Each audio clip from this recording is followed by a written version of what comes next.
We work in a very hostile environment. We probably shouldn't be around still. And to do this work for over 18 years, it's just a miracle. And it's also a miracle that we've been able to connect with so many donors from around the world who are just as passionate as we are about these people. I mean, just think about how devastating it is that these people are controlled by an ideological dictatorship. They are oppressed. From the moment they are born, they are oppressed and watched, not only for the actions that they take, but the thoughts that they have. They're spied on constantly. And because of all this control, they are really spiritually oppressed. And I think that's what our donors see as well, how spiritually oppressed these people are. You know, I think we also have this deep passion and love for the North Korean refugees that I think comes out in our communication and in the work that we do. We are just deeply passionate about this work. And just to tell you a story about that, you know, my last time in China was a few years ago, and on that trip I met this woman, and I was with a doctor, so I was taking down her vital information, and when he asked for her birthday, I stopped because we had the same birthday. We were literally born on the same day. I was born in Seoul, Korea, and she was born in North Korea, just like 200 miles north from where I was born.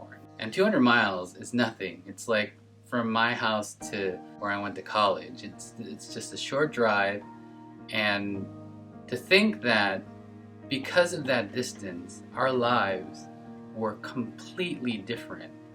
During the famine was when I went to college. And in college, I didn't know what I wanted to do with my life.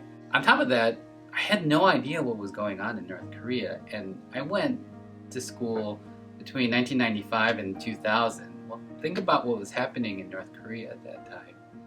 It was the worst famine in modern history. And as I was like finding myself in college, this woman who was born 200 miles away from me on the same day was living a completely different experience. Her family died in the famine. She was forced into China during that time when she was sold. And she lived as a slave to her husband.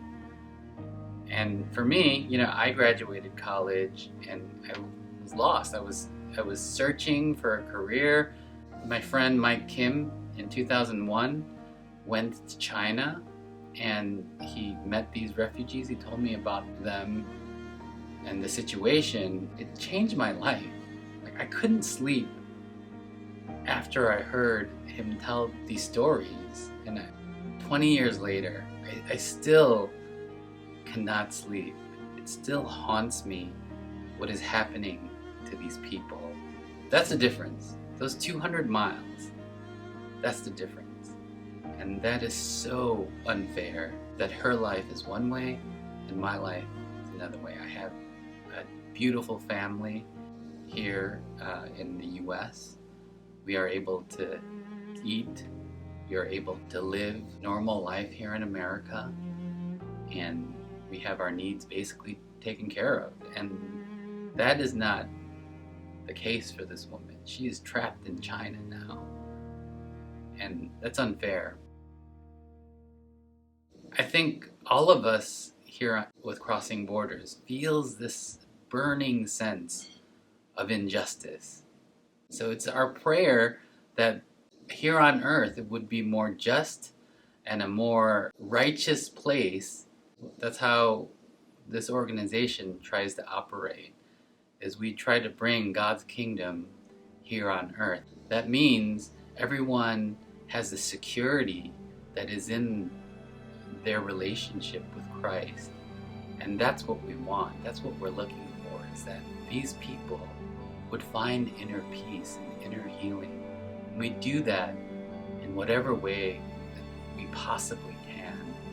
They don't have very much, but they're so warm, they're so generous, they're so caring, and they're so joyful.